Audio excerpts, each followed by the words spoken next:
6 de febrero de 2023. Muy buenos días, bienvenidos a Contacto Directo. Hoy debería acompañarnos Francisco Jiménez, ministro de Gobierno, pero a altas horas de la noche canceló su participación. Quien sí estará es María Belén Arroyo, editora política de revista Vistazo, con quien analizaremos los resultados electorales de ayer, donde hasta ahora el gobierno pierde ampliamente. El correísmo gana con sus peros y otros cayeron en el hartazgo ciudadano. Aquí empezamos. La actualidad, los protagonistas, el análisis y la información en Contacto Directo.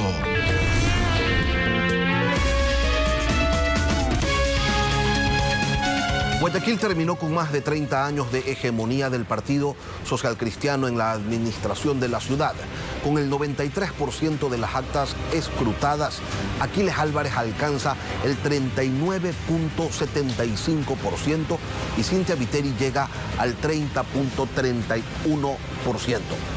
Asimismo, para la prefectura del Guayas, la candidata del correísmo Marcela Aguiñaga, con un 92.73% de actas escrutadas, llega al 34.44% y su directa contrincante Susana González alcanza un 25.53%.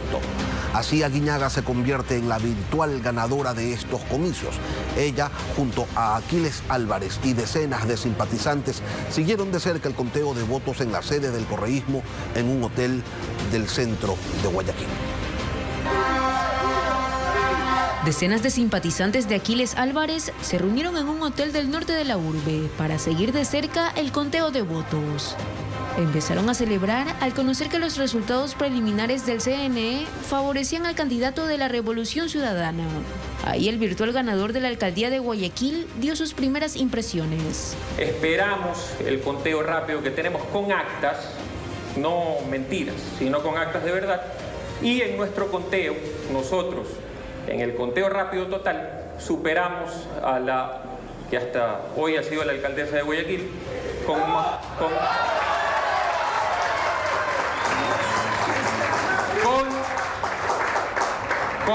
11 puntos de diferencia. Esa tendencia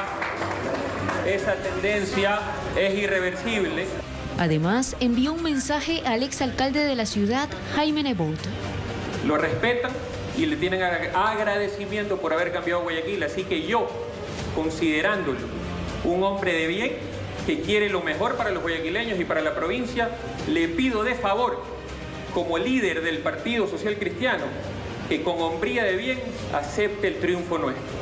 Pero un ambiente distinto se vivía en el interior del centro de convenciones de Guayaquil, donde permanecían reunidos los simpatizantes del Partido Social Cristiano.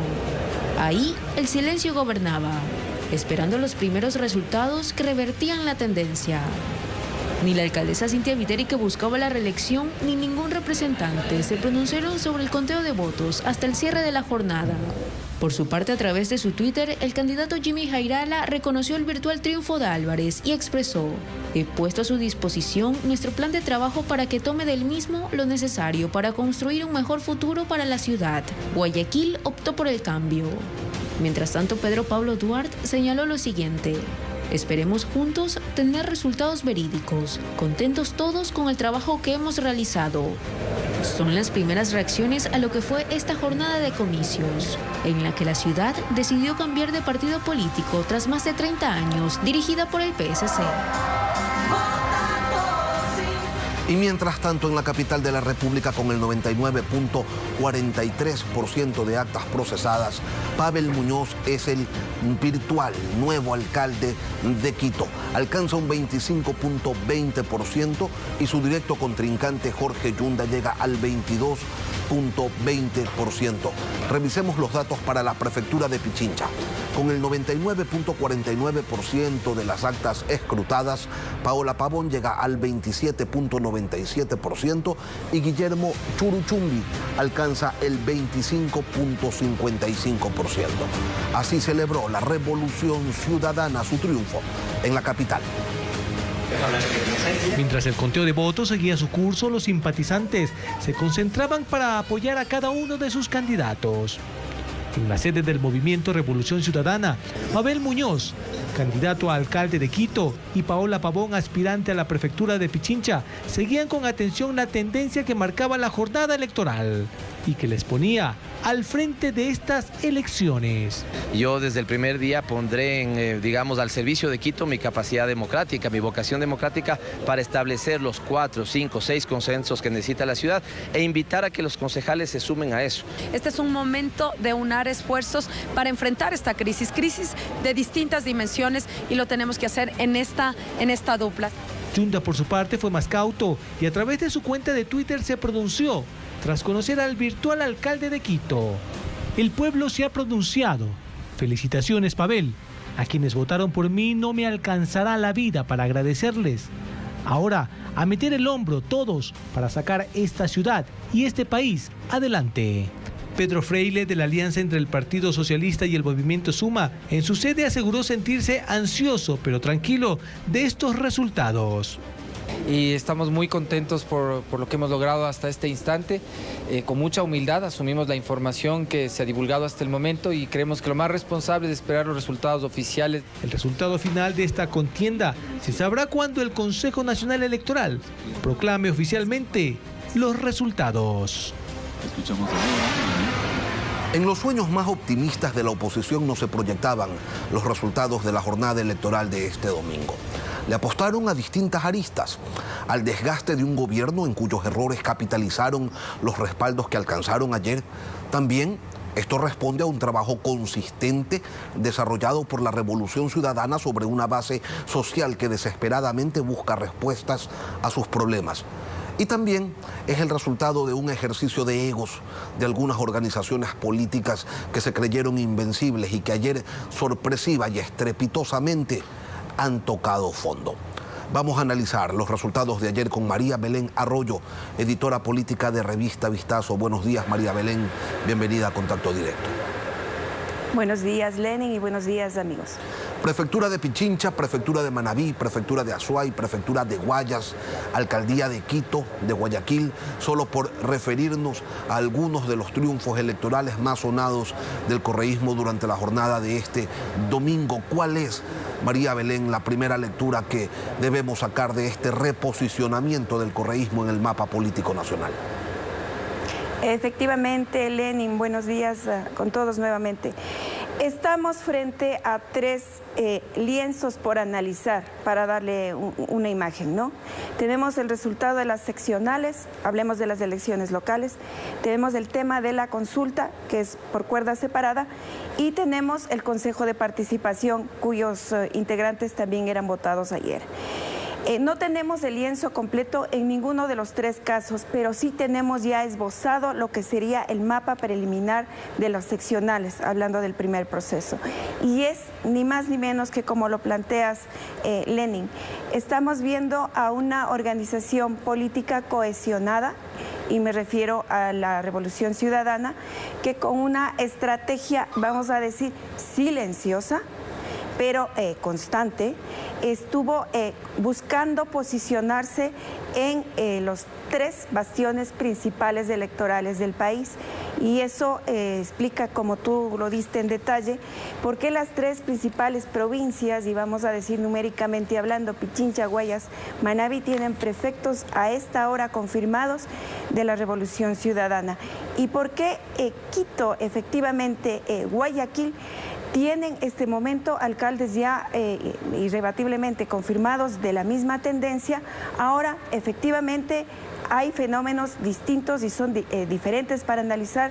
Caso de Quito, caso de Guayaquil. Y empecemos, por Guayaquil, María Belén, este desplazamiento del Partido Social Cristiano en Guayaquil y en Guayas, ¿cómo lo entendemos? 31 años de administración municipal hartaron al electorado que requirió un cambio de modelo. ¿Se agotó el discurso del modelo exitoso o le jugó en contra al PSC la presencia de candidaturas como la de Pedro Pablo Duarte en Guayaquil o la de Andrés Guzmán, Nicolás Lapenti y Francesco Tabaqui en Guayas, que terminaron minando la base de su electorado?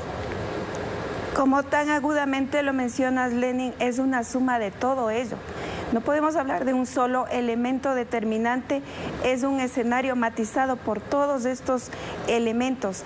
Por un lado, se ha escuchado de este lema del sistema exitoso, y ciertos barrios de Guayaquil no dan cuenta de eso. Solamente añadiría un elemento adicional, esta percepción de que el ciudadano común en su vida diaria está con miedo en Guayaquil. La gente que tiene posibilidades se ha recluido en las urbanizaciones privadas a las que se ingresa, y puertas adentro se sienten seguros, pero puertas afuera se sienten inseguros.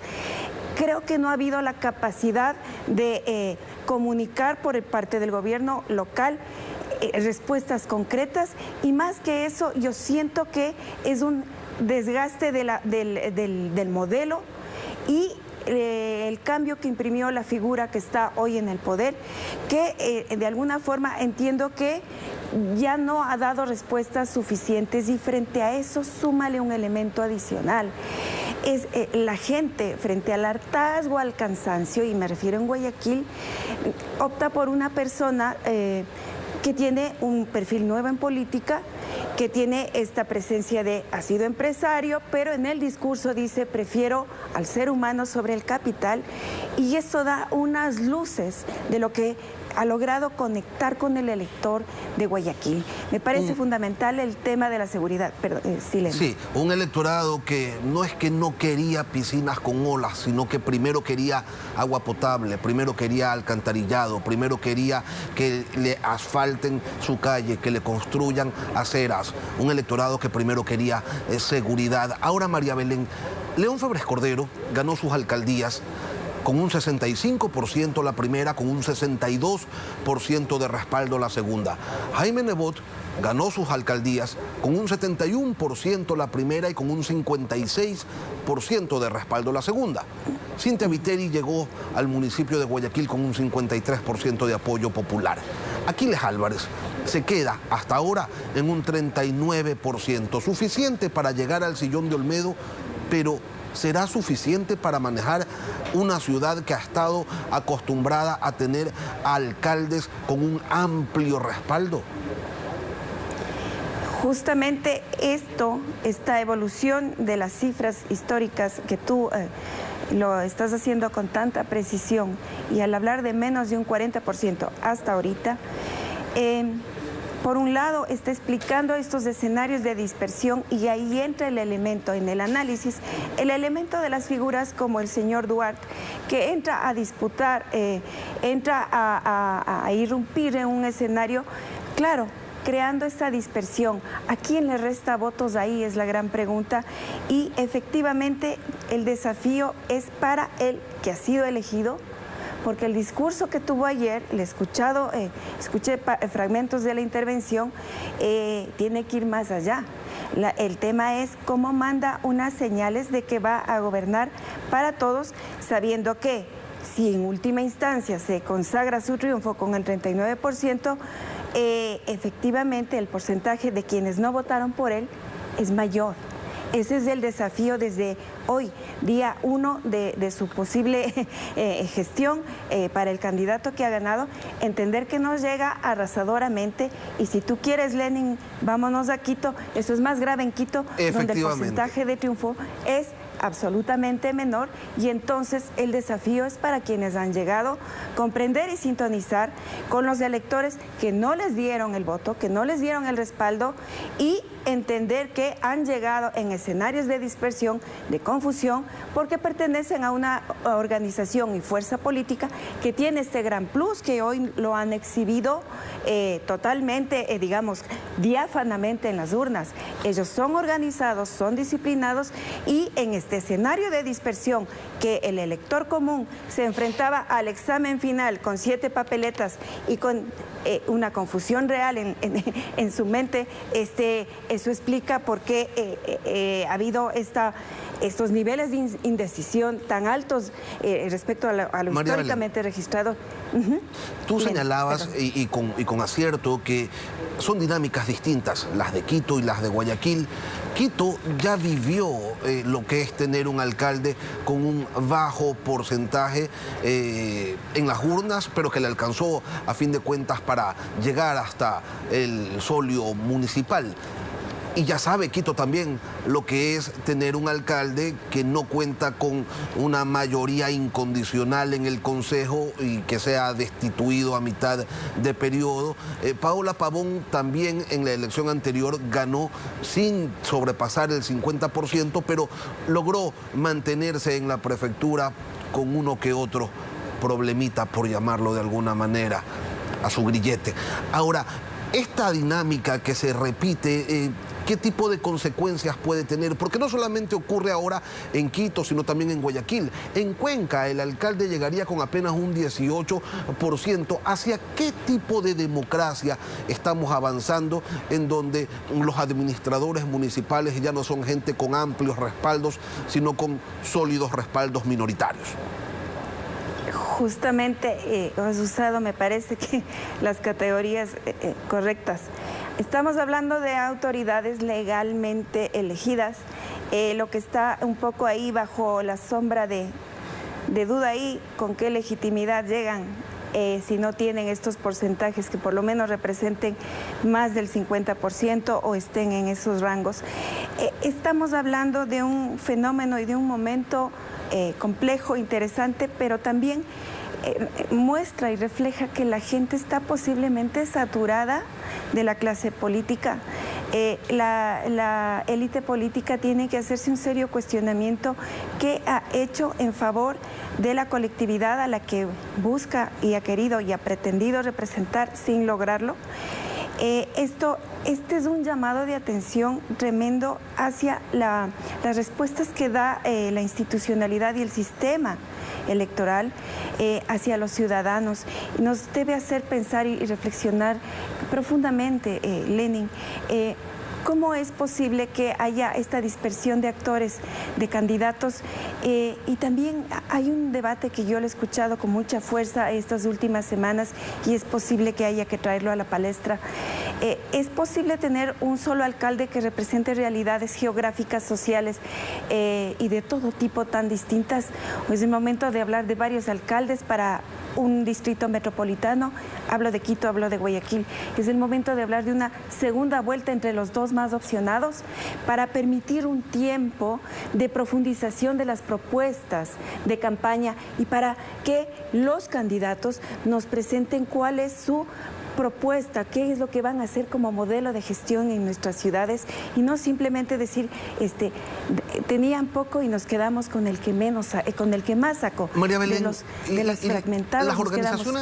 Las organizaciones políticas no se están equivocando al tratar de construir, ciertas organizaciones políticas, al tratar de construir discursos o modelos de gestión para una generación de ciudadanos que ya no es la que pone alcaldes, que ya no es la que pone prefectos. Estamos hablando de una generación de gente de menor edad a quienes ese discurso de antes ya no les pega, ya no les convence, ya no los convoca.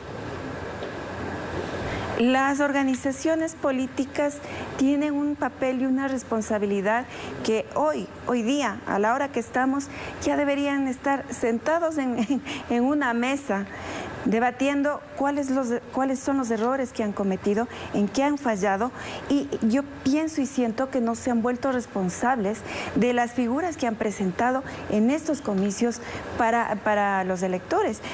Yo miro con mucha pena, muchos candidatos se corresponden con las organizaciones políticas que los plantearon, pero no son los candidatos que la ciudadanía se merece. ¿Qué quiere decir? Que las organizaciones han sido muy laxas en ofrecer unas candidaturas y cierto es que las normas de participación en general son absolutamente generosas para abrir la participación. En nombre de la participación política, casi cualquier persona puede ser candidato. Si es que la norma es así, las organizaciones yo no creo que han mantenido estándares para decir, a ver, ¿con qué niveles de formación? ¿Con qué sistema? ¿Paga impuestos? ¿No paga impuestos? ¿Tiene alimentos? ¿Qué historial tienes? esta persona y solo me estoy quedando con, le conocen, es popular y tiene chance de ganar. Y eso por no hilar más fino y hablar de personas que a lo mejor están por temas económicos de una candidatura. María Belén, con esto te quiero María decir... Belén, sí, yo quería preguntarte, ¿se puede decir que la figura de Rafael Correa fue determinante en esta elección o este resultado es principal y mayoritariamente fruto del trabajo que desarrolló cada uno de los candidatos de la Revolución Ciudadana? ¿Qué tanto está pesando en el imaginario de los ecuatorianos la figura de Rafael Correa y el discurso de antes estábamos mejor? Es preciso, y yo pienso que hay que plantear que tienen mucho que ver.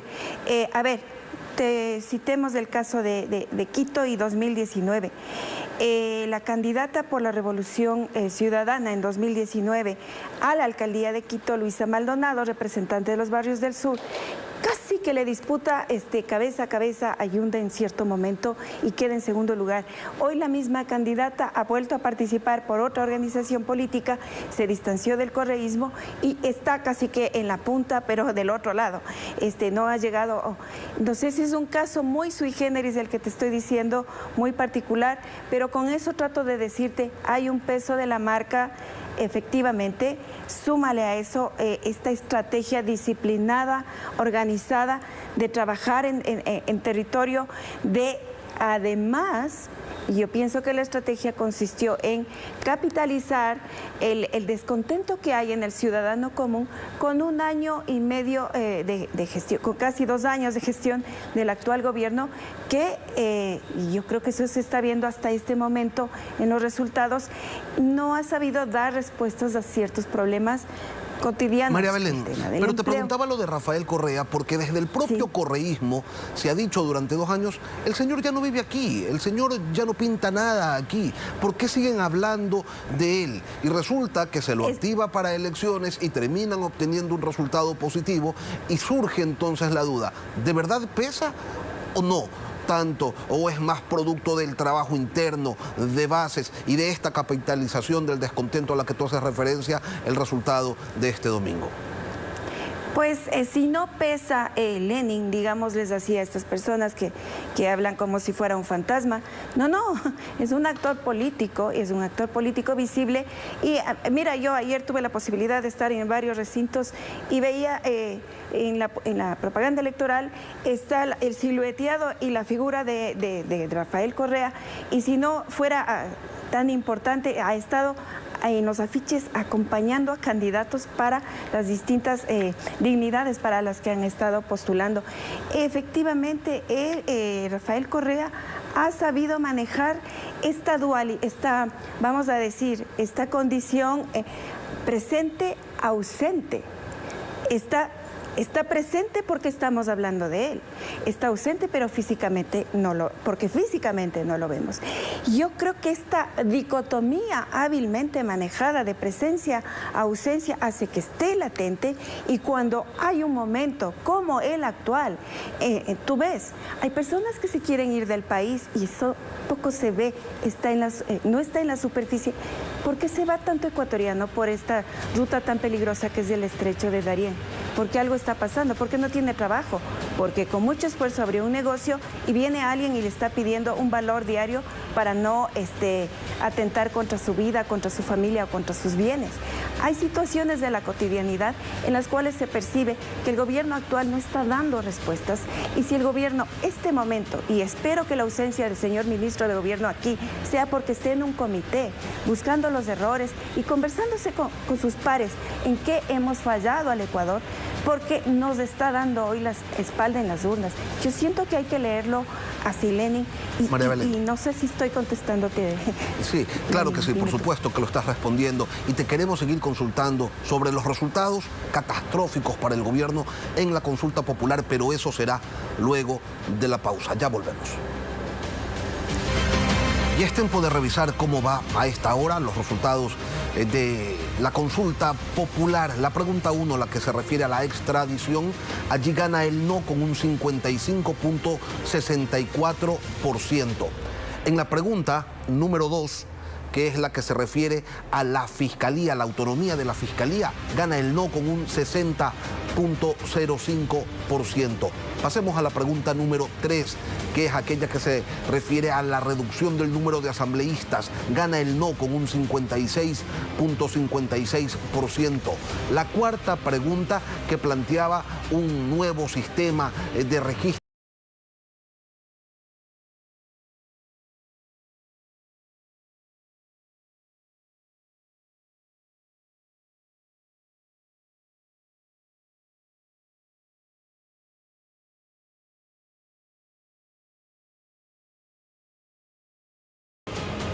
en donde se proponía un nuevo proceso de designación de los integrantes del Consejo de Participación Ciudadana, gana el no con un 61.62%. La pregunta número 7, en donde se proponía un subsistema de protección hídrica, gana el no con un 59.03%. Y la última pregunta, en donde se planteaba el pago de compensaciones por servicios ambientales, gana el no también con un 59.46%. Estos datos son cuando se ha escrutado menos del 5%. María Belén, todos los sondeos decían que el sí ganaba ampliamente, que quizás tendría problema en una o dos preguntas, pero como hemos observado, el no se impone en todas. ¿Fue finalmente la consulta lo que el gobierno no quería que sea un referéndum a su gestión? Lenin, cuando tú leíste los detalles que tenemos hasta ahora, quiero recordar cuando hablábamos al inicio, estamos frente a un esbozo siquiera. Estos son los primeros trazos, no tenemos ni el esbozo ni el bosquejo de este lienzo. Estamos en las primeras pinceladas y claro, efectivamente llama la atención esta contradicción con los resultados que ayer se presentaron, que hablaban de un triunfo contundente del sí. Con los elementos que tenemos ahora y aclarando a la audiencia que son datos sumamente preliminares, no podemos hablar tendenciales porque estás hablando de menos del 8% o del 5% de lo que está escrutado. ¿Qué es lo que nos está diciendo? Que efectivamente hasta ahorita sería un termómetro de la reacción de la ciudadanía, de los electores, hacia la propuesta, hacia el gobierno como proponente de la consulta.